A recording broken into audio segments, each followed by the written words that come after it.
स्वागत है दोस्तों आपका आज की वीडियो में।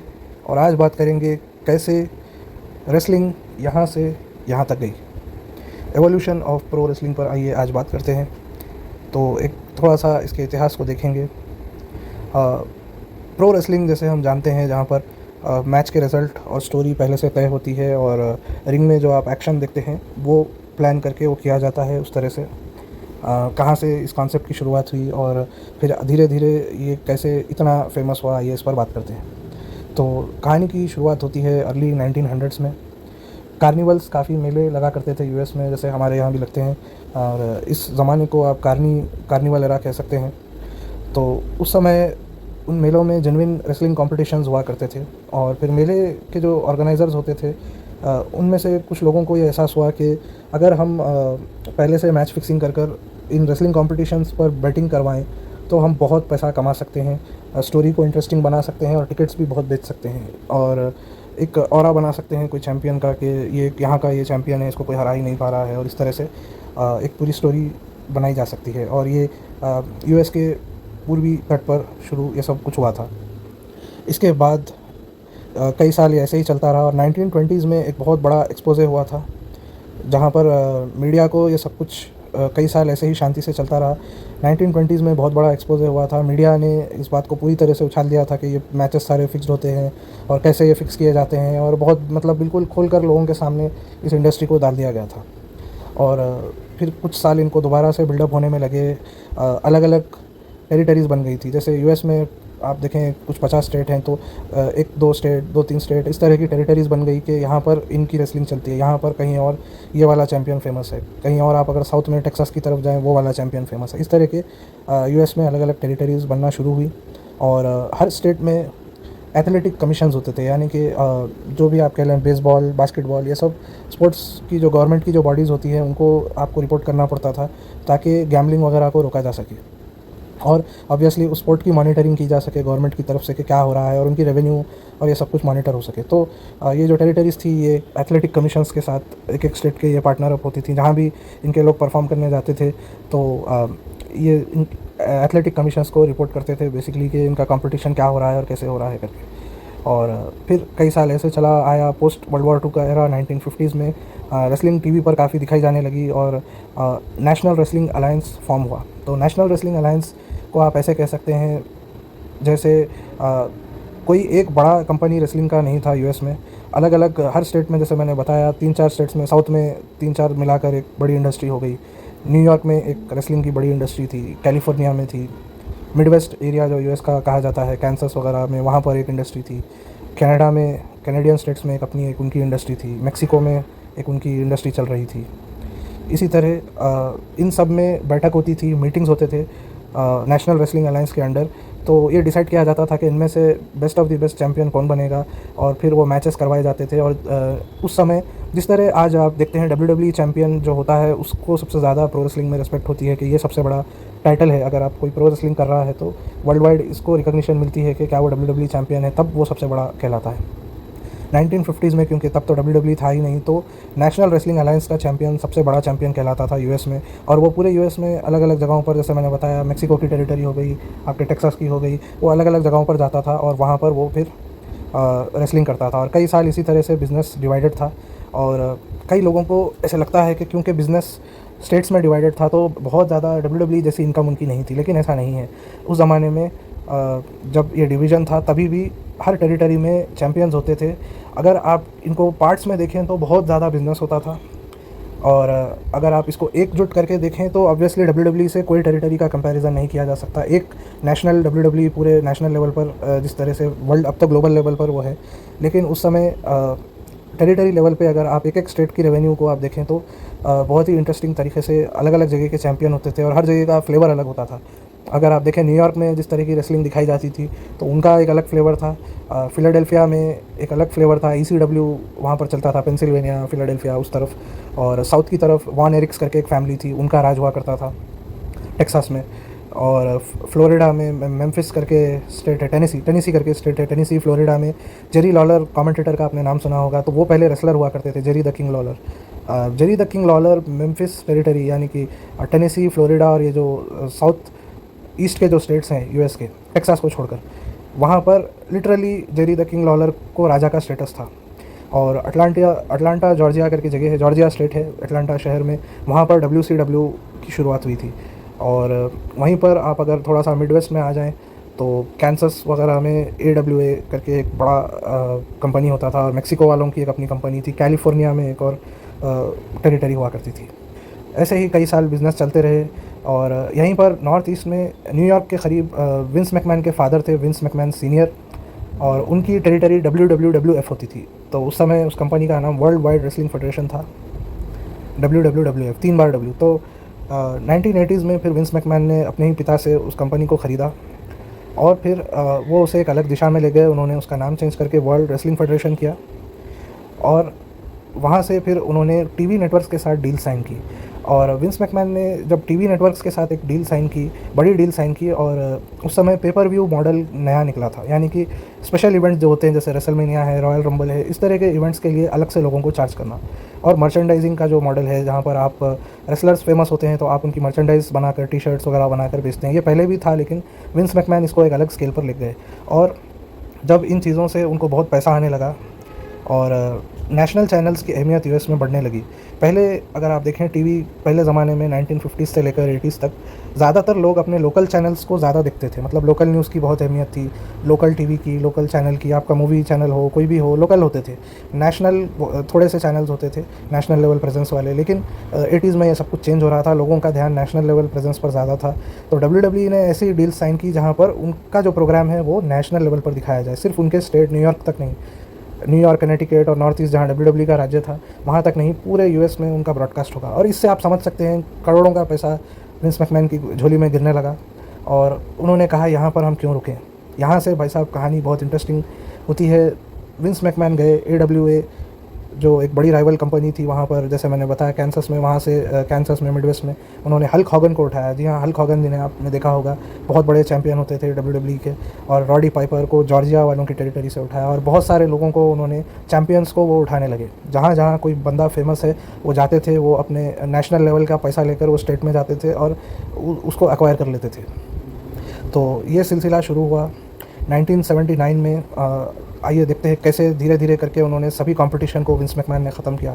1979 में जब ये डील्स हुए तो नेशनल रेसलिंग अलायंस करके एक, हॉलीवुड रेसलिंग करके एक अलग प्रमोशन था, आप इसको NWA से मत कंफ्यूज करिए। तो कैलिफोर्निया में ये होता था, और जैसे ही उनके लोकल टीवी से लोगों का ध्यान हटा और WWE की तरफ लोगों का ध्यान गया तो इस कंपनी की रेवेन्यू गिर गई और ये बंद हो गई। फिर साउथ वेस्ट चैम्पियनशिप रेसलिंग करके टेक्सास में बड़ी कंपनी होती थी। 1982 में उनका भी टीवी का डील गया, क्योंकि लोग WWF देखना चाहते थे। और फिर इसी तरह 1984 में जॉर्जिया चैम्पियनशिप रेसलिंग को विंस मैकमैन ने खुद जाकर उस टेरिटरी को एक्वायर किया और उस कंपनी को ख़रीद लिया। उसके बाद 1984 में ब्रेट हार्ट का आपने नाम सुना होगा, एक ज़माने में WWF चैम्पियन हुआ करते थे, बहुत ही मशहूर।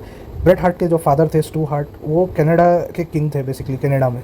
और बहुत सालों से उन लोगों की कंपनी चल रही थी स्टैम्पीड रेसलिंग करके, और उस कंपनी को फिर WWF ने, विंस मैकमैन ने एक्वायर किया, उनको ख़रीद लिया। और ये सब हुआ 1984 में। फिर 1985 में सेंट्रल स्टेट्स रेसलिंग करके, मिजोरी और कैंसस दो स्टेट है, वहाँ की कंपनी थी, उन्होंने विंस मैकमैन के कॉम्पिटिटर जिम क्रॉकेट को अपनी कंपनी बेच दी। और चैम्पियनशिप रेसलिंग करके फ्लोरिडा की एक टेरिटरी होती थी बड़ी, उसको फिर वंस अगेन विंस मैकमैन सबके पीछे आ रहे हैं तो उन्होंने विंस मैकमैन को नहीं दिया, उन्होंने जिम क्रॉकेट को ये कंपनी बेच दी। अब उसके बाद 1987 में Mid South Wrestling, Louisiana, Oklahoma करके साउथ के स्टेट है, once again Jim Crockett promotions. जी हाँ, जिम क्रॉकेट प्रमोशंस का आपने ज़्यादा नाम नहीं सुना होगा, क्योंकि ये एक ऐसे ज़माने के हैं, बहुत पहले के। तो विंस मैकमैन के लिए उस समय जिम क्रॉकेट प्रमोशंस बहुत बड़ा कंपटीशन हुआ करते थे एक समय पर। जैसे आप देख रहे हैं विंस मैकमैन टेरिटरी एक्वायर करते जा रहे हैं, जिम क्रॉकेट भी यही कर रहे हैं। और विंस मैकमैन का सबसे बड़ा हथियार एक्चुअली ये था कि उनके पास नेशनल लेवल की ब्रॉडकास्टिंग थी, यानी हर स्टेट में उनकी रेसलिंग देखी जाती थी, जिसकी वजह से उनकी रेवेन्यू से कोई कम्पीट नहीं कर सकता था उस समय। 1988 में जिम क्रॉकेट वालों ने एक ज़बरदस्त चाल चली, और उन्होंने बेसिकली ये किया कि टेड टर्नर करके, AOL कंपनी थी, एक बहुत बड़ी नेशनल लेवल की कंपनी थी, उन्होंने ये किया कि उन्होंने टेड टर्नर को बेसिकली जिम क्रॉकेट प्रमोशंस पूरा अपने एक्वायर्ड टेरिटरीज़ और सब कुछ जो उन्होंने एक्वायर किया, सब कुछ उन्होंने टेड टर्नर को बेच दिया, जिनकी खुद की चैनल हुआ करते थे। और फिर ये बना WCW। जी हाँ, वही WCW जिसने WWE को कई साल तक फिर पानी पिलाया, WWF को सॉरी, विंस मैकमैन को कई साल तक पानी पिलाया और कई साल उनको तकलीफ़ दी और उन दोनों में ज़बरदस्त वॉर हुई आगे चल के 90s में, उस पर भी आ जाएंगे। फिर 1991 में अमेरिकन रेसलिंग एसोसिएशन, वही कंपनी जिसके चैंपियन हल्क हॉगन थे, जिसे विंस मैकमैन ने उठाया था, वो कंपनी फाइनली बंद हो गई। Pacific north west wrestling, Oregon और वाशिंगटन की एक टेरिटरी जो कि वेस्ट साइड आती है, वंस अगेन विंस मैकमैन ने वहाँ के लोग हायर किए तो वो कंपनी बंद हो गई।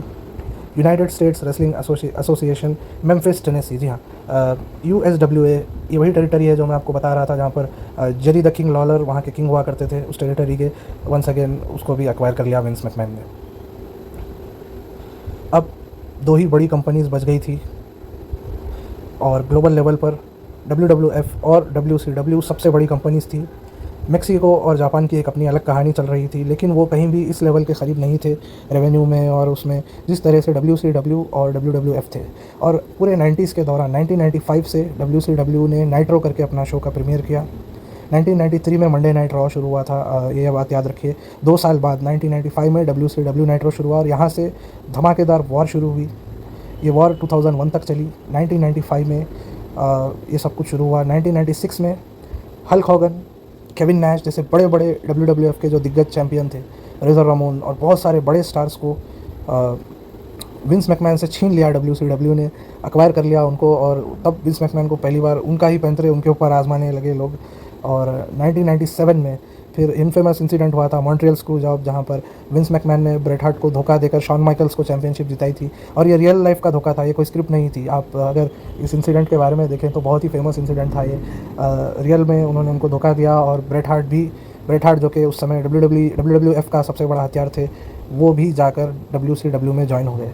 1996 के ख़त्म होते होते ऐसा लग रहा था, 1997 के ख़त्म होते होते ऐसा लग रहा था कि अब WWF का कुछ नहीं हो सकता, ये जंग WCW वाले ही जीतेंगे।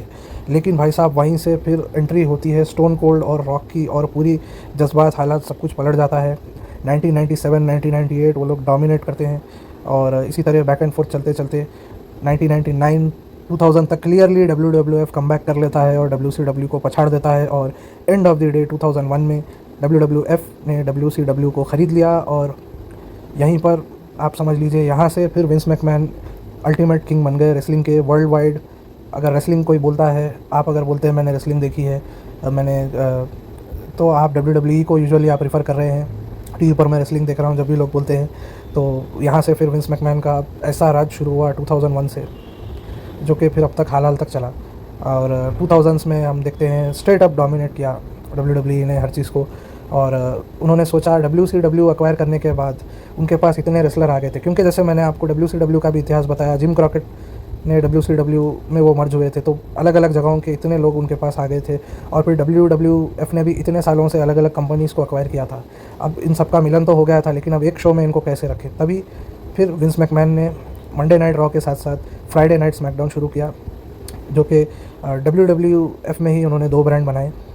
और इसी दौरान फिर वर्ल्ड वाइल्ड लाइफ फंड करके जो ऑर्गेनाइजेशन है जो एनिमल्स की देखरेख करता है, उनके खिलाफ विंस मैकमैन एक केस हार गए, जिसकी वजह से फिर उन्हें कंपनी का नाम चेंज करके, आई थिंक 2002 में उनको कंपनी का नाम चेंज करके WWE वर्ल्ड रेसलिंग एंटरटेनमेंट रखना पड़ा, क्योंकि वो WWF का साइन वो यूज़ नहीं कर सकते थे। और ऐसे ही कई साल चलता रहा और ये वो समय था जहाँ पर हमें John Cena, Randy Orton, Brock Lesnar जैसे फिर दिग्गज और सामने आए। 90s में तो ट्रिपल एच, रॉक, मैनकाइंड, केन और अंडरटेकर और ये सब लोगों ने, और स्टोन कोल्ड स्टीव ऑस्टिन ने डोमिनेट किया था। 2000s में John Cena, Randy Orton, Brock Lesnar ये सब लोगों ने डोमिनेट किया, बटिस्टा। और फिर 2010 के आते आते सोशल मीडिया पे एक मूवमेंट शुरू हुआ जहाँ पर लोग WWE से बोर हो चुके थे। बहुत सारे मतलब फैंस जो होते हैं उनको कुछ फ्रेश चाहिए था और छोटे छोटे कंपनीज़ बहुत आने लगे। और TNA करके एक कंपनी थी, 2005 या 6 में उन्होंने ओपन किया था। वो कभी सीरियस कंपटीशन वो नहीं थे अगेंस्ट WWE, एक ही स्टेट में वो बसे हुए थे, उनका कोई सीरियस ऐसा नहीं था। और वो कोशिश करते रहे कि कुछ वो WWE को पार कर जाएं, और उन्होंने भी WCW वाला फार्मूला यूज़ करने की कोशिश की, जहाँ पर वो WWE के पुराने रेसलर्स को, हल्क हॉगन को, इन सब को हायर करते थे, कर्ट एंगल को। लेकिन उस लेवल को जो WCW और WWF में जो जंग थी, उस लेवल को आज तक भी कोई पहुँच नहीं सका है। ऐसे ही कई साल चलता रहा और 2010s में WWE ने अडल्ट थीम्स को बताना बंद कर दिया और क्रिस बेनोआ करके एक रेसलर थे बहुत मशहूर उस समय, तो उनका एक सुसाइड केस हुआ था। उन्होंने अपने परिवार की हत्या करके फिर उन्होंने सुसाइड की थी। ऐसा बहुत इसका इम्पैक्ट हुआ। इसकी वजह से कई इन्वेस्टिगेशंस हुई कि क्या डब्ल्यूडब्ल्यूई में स्टीरॉयड्स यूज़ होते हैं, क्या होता है, और इसके चलते काफ़ी पॉलिसीज़ उनको चेंज करनी पड़ी। जिस तरह से हार्डकोर रेसलिंग चेयर से मारते हैं, टेबल से मारते हैं, लकड़ी से, और खून निकाल देते हैं, इस तरह डब्ल्यूडब्ल्यूई को चेंज करना पड़ा। उनको अपनी रेसलिंग का वायलेंस कम करना पड़ा गवर्नमेंट के प्रेशर से और इस तरह के। और इस समय विंस मैकमैन की जो पत्नी है लिंडा मैकमैन, वो अमेरिका में राज्यसभा के लिए वो कोशिश कर रही थी। वहाँ पर सेनेट करके जो होता है, राज्यसभा वहाँ की जो होती है, उसमें वो इलेक्शन लड़ रही थी। इस वजह से भी उनके ऊपर दबाव था कि डब्ल्यूडब्ल्यूई के प्रोग्रामिंग को कंट्रोल किया जाए। इतना खून खराबा आप नहीं बता सकते, दुनिया आगे बढ़ रही है। तो फिर उन्होंने उसको कम कर दिया। इसलिए देखिए आज भी बहुत लोग याद करते हैं अर्ली 2019 लेट 90s को, कि भाई साहब क्या मज़ा आता था उस समय का, मैच होता था और क्या खून खराबा होता था। तो 2010 के बाद से आपको ये बहुत बिल्कुल ना के बराबर हो गया है। और ऐसे ही कई साल लगा, कंपनीज आती जाती रही, हमें ऐसा लगता था कि कोई आएगा और इनको सीरियस कंपटीशन देगा। तभी फिर 2020 की कोविड के दौर में फिर AEW 2019 में आया, और शुरू में उतना सीरियस कुछ था नहीं, लेकिन 2020 और 2021 के बाद से आप कह सकते हैं ज़रा सीरियस कंपटीशन शुरू हुआ। अभी भी उस लेवल का नहीं जिस तरह से WCW ने इनको सताया था, लेकिन इतना कंपटीशन तो हुआ कि WWE को अपने अंदाज़ चेंज करने पड़े, उनको अपनी प्रोग्रामिंग को और एक्टिव करना पड़ा और नए पार्टनरशिप्स करने पड़े। और यहाँ से फिर सऊदी के साथ भी एक बहुत बड़ी, सऊदी गवर्नमेंट के साथ एक पार्टनरशिप शुरू हुई, जहाँ पर उन्होंने कई फ्यूचर इवेंट्स सऊदी में होल्ड करने का प्लान बनाया और उनसे कई एडवांसेस लिए, और कंपनी की जो बैलेंस शीट होती है और सब कुछ जो होता है उसको बहुत अच्छा बनाया, और बेसिकली कंपनी का रेवेन्यू बहुत अच्छा किया। दूसरे स्ट्रीमिंग प्लेटफॉर्म से डील की। 2010 से लेकर 20 तक WWE का खुद का एक प्लेटफॉर्म था, WWE नेटवर्क करके, जैसे नेटफ्लिक्स होता है। तो अब उनको समझ आया कि भाई वो पर्सनल ऐसे रखेंगे तो उतना कोई देखेगा नहीं, तो उन्होंने पीकॉक करके एक नेटवर्क है US में, उनसे एक डील साइन की और फिर सऊदी गवर्नमेंट से साइन की, और अब 2025 में उन्होंने सीधे सीधे नेटफ्लिक्स से ही डील साइन कर ली है कि रॉ जो शो है वो सीधे सीधे अब नेटफ्लिक्स पर ही आएगा, और भी शायद हो सकता है फ्यूचर इवेंट्स भी सारे नेटफ्लिक्स की तरफ शिफ्ट हो जाएंगे। तो बहुत ही इंटरेस्टिंग डील है। और इससे पहले सॉरी मैं आपको बताना भूल गया, 2023 में फिर फाइनली विंस मैकमैन का राज ख़त्म हुआ। उन पर काफ़ी आरोप आने लगे मिसकंडक्ट के, लेडीज़ के साथ, और उन्होंने कुछ गलत काम किया, इस पर उन पर केस होने लगे। पहले भी हुए थे कई साल पहले भी, लेकिन इस बार बहुत संगीन उन पर केसेस हुए, और इसके चलते फाइनली उनको WWE उन्होंने सेल कर दिया। TKO करके एक कंपनी है जो UFC को भी ओन करती है, अल्टीमेट फाइटिंग चैम्पियन जैसे आप जानते हैं। उनको विंस मैकमैन ने फाइनली 40 साल तक अपनी कंपनी बनाने के बाद, 1980s में जो सफ़र शुरू हुआ था, finally Vince McMahon as the boss 40 साल लगातार काम करने के बाद वो अपने पद से हटे और फाइनली TKO को अपनी कंपनी सौंप दी। TKO ने ये फैसला किया कि भले ही विंस मैकमैन यहाँ नहीं है और उनका काम ख़त्म हो चुका है, ट्रिपल एच को वो अभी भी कंटिन्यू करेंगे। और बेसिकली अभी ट्रिपल एच WWE के CEO हैं और सब कुछ वही संभालते हैं, और क्रिएटिव जो भी डिसीजन है, स्टोरी कैसी होगी, क्या होगी, ये 40 साल तक अल्टीमेटली ये विंस मैकमैन के डिसीजन हुआ करते थे। अब इस पॉइंट से 2023 से सब कुछ ट्रिपल एच कर रहे हैं। विंस मैकमैन का रोल बिल्कुल साइडलाइन हो चुका है, और बहुत ही एक इंटरेस्टिंग दौर है। जैसे मैंने बताया, अब वो नेटफ्लिक्स से डील साइन कर रहे हैं, और रिसेंटली मेक्सिको की जो नेशनल प्रमोशन है, मेक्सिको में 2 बड़ी कंपनीज़ हैं। आप कह सकते हैं जैसे अमेरिका में सिर्फ WWE बड़ी कंपनी है, AEW कोशिश कर रही है, लेकिन अभी वो दिल्ली बहुत दूर है। और वहीं पर मेक्सिको में 2 बड़ी कंपनीज़ हैं, जिनमें से आई थिंक एक कंपनी को फाइनली WWE TKO ने ख़रीद लिया है। अब यहाँ तक ये सब कुछ हो गया है, और ट्रिपल एच का एक और फोकस है फ्यूचर में। आइए क्या होता है देखते हैं। ट्रिपल एच ने ऑलरेडी 2020 के बाद से UK में और यूरोप में वो सेटअप करना चाहते हैं। UK में ऑलरेडी वो एक शो चला रहे हैं, जो कि सिर्फ UK के लोगों के, UK के रेसलर्स के लिए है, और फ्यूचर में वो ट्रिपल एच और एक्सपैंड करना चाहते हैं। वो सऊदी में एक शो बनाना चाहते हैं जहाँ सऊदी रेसलर्स हैं, और शायद इंडिया में भी वो एक ब्रांच खोलना चाहते हैं WWE की। और इस तरह वो कंट्री वाइज ब्रांचेस खोलने का आइडिया ट्रिपल एच का है कि हर कंट्री में WWE का एक ब्रांच होना चाहिए, और अल्टीमेटली जो भी बड़ा चैंपियन होता है उसको फिर अमेरिका के मेन चैंपियन से लड़वाएंगे, और बेसिकली वर्ल्ड ग्लोबल लेवल पे इवेंट्स किए जाने चाहिए। सिर्फ नाम का वर्ल्ड चैंपियन अमेरिका का ना हो, मतलब दुनिया भर से लोग आएँ, दुनिया भर से रेसलर्स आएँ। इस तरह का उनका एक विज़न है ट्रिपल एच का। तो फ्यूचर में देखेंगे क्या होता है। और रिसेंटली आई थिंक TKO ने TNA से भी एक डील साइन की है। उनको अभी तक एक्वायर नहीं किया है, लेकिन मेरे ख्याल से डील साइन की है, जहाँ पर TNA के रेसलर्स भी अब आपको WWE में नज़र आएंगे कुछ मैचेस में। और लगता है अब अगला जैसे जैसे एक्सपेंशन होता जा रहा है, तो देखते हैं क्या होता है आगे। बहुत ही इंटरेस्टिंग एक कहानी है 100 साल की, और 100 साल में से 40 साल तक इस कहानी का बड़ा हिस्सा रहे हैं विंस मैकमैन और उनकी कंपनी WWF, और फिर वो बनी WWE। तो देखते हैं फ्यूचर क्या होता है। न्यू जापान प्रो रेसलिंग करके जापान में ऑर्गेनाइजेशन है। फ़िलहाल जापान सबसे बड़ी नेक्स्ट मार्केट है अगर आप देखें यूएस कनाडा के बाद। यूएस कनाडा में तो ऑलरेडी WWE का राज है। मेक्सिको में भी अब आधा राज्य वो ले चुके हैं, जैसे मैंने बताया एक बड़ी कंपनी उन्होंने एक्वायर कर ली। यूके में इतना बड़ा कुछ है नहीं, वो लोग भी WWE ही ज़्यादा दिखते हैं। और फिर ग्लोबली भी उनका ही ज़्यादा नाम है। सीरियस मार्केट जहाँ पर लोग स्टेडियम में जाकर पैसे देकर देखते हैं अभी फ़िलहाल जापान है, और अमेरिका में ही AEW से उनका कंपटीशन है। ये दो ही कंपनीज़ हैं जो मेजर लेवल पर अभी उनको कुछ कंपटीशन दे सकती हैं। इसके अलावा अभी कुछ बचा नहीं है। तो आइए आगे देखते हैं कैसे होगा। उम्मीद करता हूँ आपको वीडियो पसंद आई होगी। वीडियो देखने के लिए धन्यवाद। Have a good day.